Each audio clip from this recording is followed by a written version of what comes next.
ah Badara da nga rey waa kër Ousseynou ñii nag ah diglu leen li Badara wax tey jàkkaarloo nag waa kër Ousseynou ñu moom buñ sañoon ajjuma dootul bokk ci bis yi moom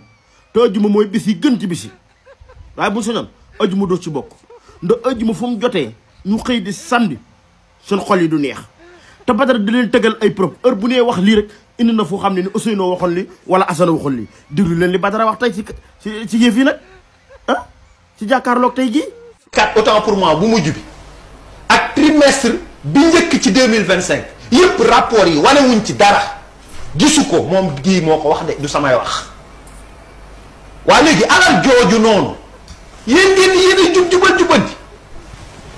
honorable loi bi waxul article ci règlement intérieur bi que ni dañu war a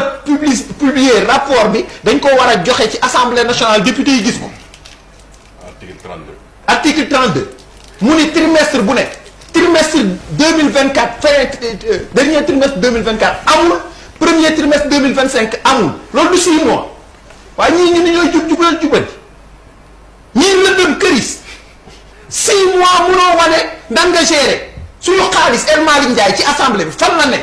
te article bi ni da nga koo war a wane règlement bi wax da nga ko war a wane jubaloo leen bëgg a jubaloo nit ñi ak di jiiñ nit ñi et vous êtes dans l'opacité totale. C'est ce que Guy nous a dit.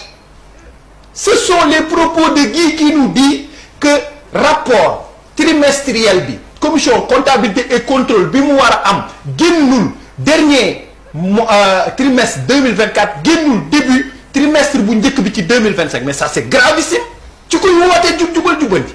yéen ngeen naan ay gouvernement yow balaa ngaa contrôler gouvernement yow li nga war a contrôler sa bopp génnul koy contrôler Guy li mu wax dafa leer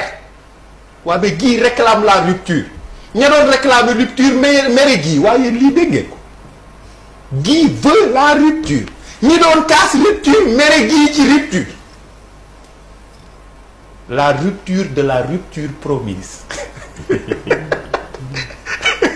nous assistons à une rupture de la rupture promise et c'est catastrophique